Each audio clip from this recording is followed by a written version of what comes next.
মহেশ্বর আমার পার্বতীকে স্মরণ করছে। পার্বতী পার্বতী পার্বতী, কি আমি এতবার পার্বতীকে স্মরণ করলাম, পার্বতী আমার ডাকে সাড়া দিল না।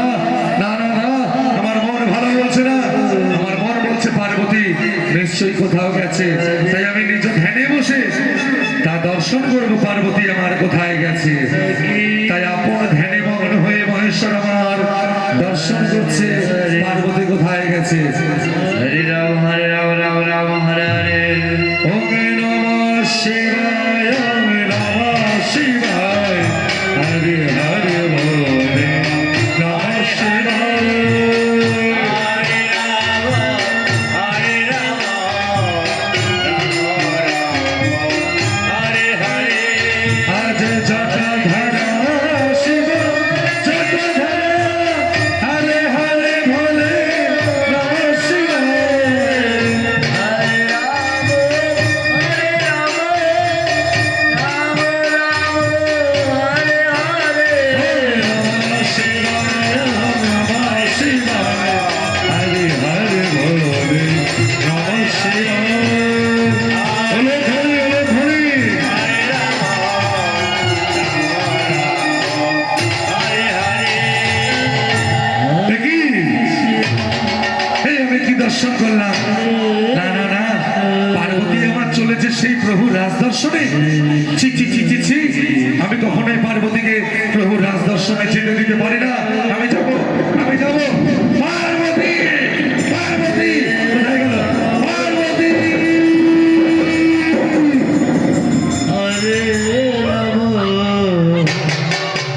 রাম রাম হরে হরে। হরে কৃষ্ণ কৃষ্ণ কৃষ্ণ হরে হরে হরে রাম রাম রাম হরে হরে। হরে কৃষ্ণ আয়া সবাই এলে ধরি জল করে এলে ধরি জল হরি জল হরি।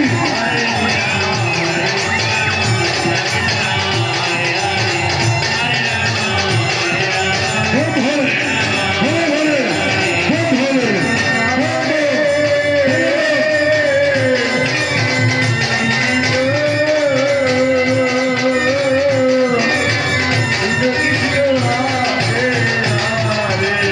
হরে রাম পার্বতী।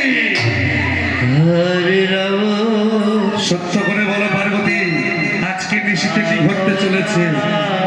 তাই পার্বতী আমার বলছে প্রভু গো, হরে আজকে যে স্বয়ং গোবিন্দ বৃন্দাবনে রাস করবে প্রভু, আমি তো সেই রাসে চলেছি। হরে কৃষ্ণ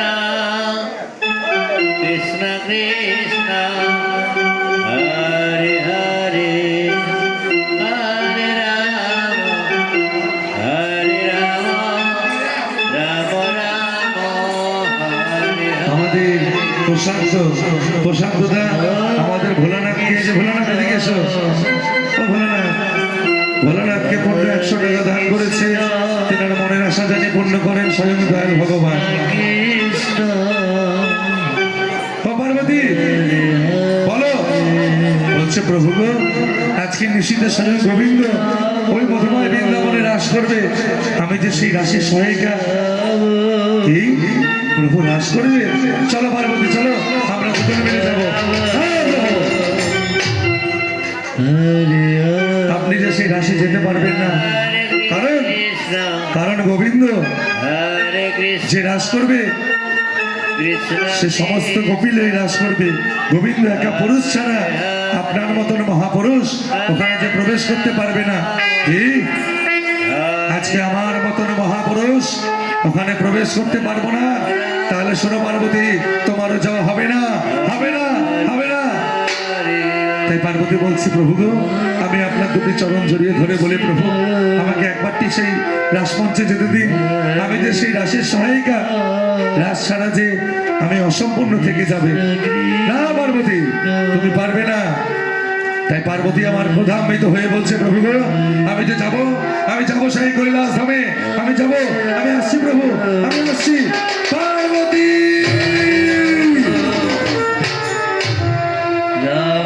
কি পার্বতী আমার কথা অমান্য করে চললো সে প্রভু রাজ দর্শনে? শোনো পার্বতী, আমার নাম দেবাদিদেব ভোলা মহেশ্বর। আমিও যাব সেই রাসস্থলীতে। তোমার যত কাপড় আছে সব আমি নিজ ধারণ করে অঙ্গে পরে যাব গোপী বেশে রাজ দর্শন করতে। আমি আসছি পার্বতী, আমি আসছি। এই বলে ভোলানাথ চললেন নৃত্য করতে করতে। হপ!